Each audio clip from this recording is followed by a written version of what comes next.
नमस्कार बालमित्रांनो. आज मी क्रिशा कपिलिंदानी तुम्हाला लाडोबा प्रकाशित डॉक्टर सुरेश सावंत यांनी लिहिलेला गर्वाचे घर खाली हा लेख वाचून दाखवणार आहे. लेखाचे नाव आहे गर्वाचे घर खाली. आपल्या जुन्या पाठ्यपुस्तकात एक गोष्ट होती, ससा आणि कासवाची. ती प्रसिद्ध गोष्ट आपल्याला माहीत असेल. एकदा ससा आणि कासवाची धावण्याची शर्यत लागली होती. आपली गती कमी आहे हे कासवाला माहीत होते, त्यामुळे तो हळूहळू पण न थांबता चालत राहिला. सशाला आपल्या गतीचा गर्व होता, अहंकार होता. कासवाला हरवणे ही सोपी गोष्ट आहे, जाता येईल सावकाश असे म्हणून ससा खाऊन पिऊन झोपून राहिला. कासव हळूहळू चालत डोंगरावर पोहोचले आणि त्याने ती शर्यत जिंकली. गर्विष्ठ आणि अहंकारी ससा शर्यत हारला. गर्वाचे घर खाली झाले.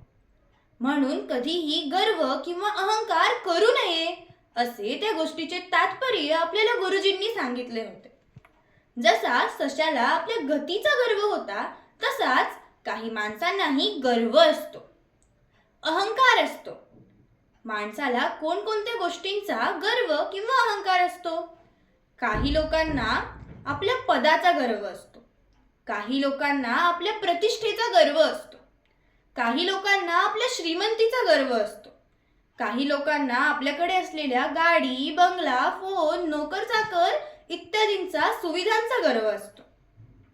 काही लोकांना आपल्या सौंदर्याचा गर्व असतो, काही लोकांना आपल्या सामर्थ्याचा गर्व असतो.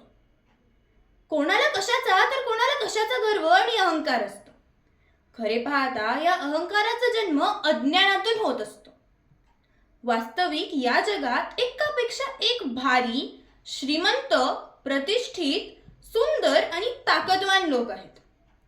मग हा गर्व आणि अहंकार बाळगण्यात काय अर्थ आहे? अहंकारी माणूस नेहमी मी आणि माझे म्हणत असतो. त्याची मीपणाची भावना टोकाला गेलेली असते. अहंकारी माणूस अतिशय आत्मकेंद्री असतो. तो स्वतःला इतरांपेक्षा श्रेष्ठ समजत असतो. तो इतरांच्या गुणांकडे आणि मोठेपणाकडे दुर्लक्ष करतो. अहंकारी माणूस सर्वदा स्वतःचेच गुणगान गात असतो. अहंकारी माणसाला स्वतःतील दोष दिसत नाहीत आणि इतरांचे गुण दिसत नाहीत. तो नेहमी इतरांचे दोष दाखवत राहतो. अहंकारी माणूस कोणालाही आवडत नाही. तो इतरांपासून दुरावतो, मित्रपरिवारापासून तुटत जातो. अखेरीस तो एकटा आणि एकाकी पडतो. अहंकारी माणूस नेहमी असमाधानी असतो, म्हणूनच तो नेहमी तणावग्रस्त असतो. अहंकारामुळे माणसाची प्रगती थांबते. गर्व किंवा अहंकाराची भावना ही स्वतःसाठी आणि इतरांसाठीही खूप घातक आहे. अहंकारी माणूस स्वतःच नाश ओढवून घेतो. कारण गर्व किंवा अहंकार हा 6 विकारांपैकी एक विकार आहे. या अहंकारामुळेच सर्वशक्तिमान राजा रावणाचे राज्य गेले, कंसाचे राज्य गेले, 100 कौरवांचे राज्य गेले. आपण तर सर्वसामान्य माणूस आहोत. वास्तविक हे जग फार अफाट आहे. या जगात तुलनेत आपण फारच नगण्य आहोत. या विश्वाचा पसारा अमर्याद आहे. आपण ह्या अनंत विश्वातील एक क्षुल्लक कण आहोत, बारीकसा बिंदू आहोत. शाळेच्या स्नेहसंमेलनात आपल्या वर्गाचा संघ जिंकला तर अहंकारी खेळाडूला वाटते माझ्यामुळेच हा संघ जिंकला. ही समजूत चुकीची आहे. कारण संघ कोणा एकामुळे जिंकत नसतो, तर सगळ्यांच्या सामूहिक प्रयत्नांमुळे संघ जिंकत असतो. म्हणून म्हणतो, मित्रमैत्रिणींनो, तुमच्या मनात गर्वाला आणि अहंकाराला अजिबात थारा देऊ नका. तुमचे हात आकाशाला पोचले तरी जमिनीवरचे पाय सुटू देऊ नका. म्हणजे वास्तवात जगा. कधी मी म्हणू नका तर आम्ही म्हणा.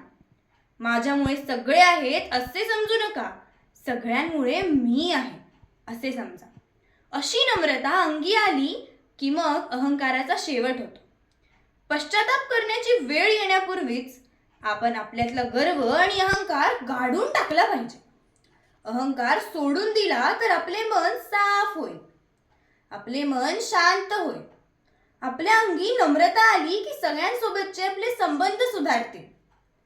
आता स्वतःला विचारा, मी कधी कोणत्या गोष्टीचा अहंकार केला आहे का? त्या अहंकारामुळे माझे कोणते नुकसान झाले?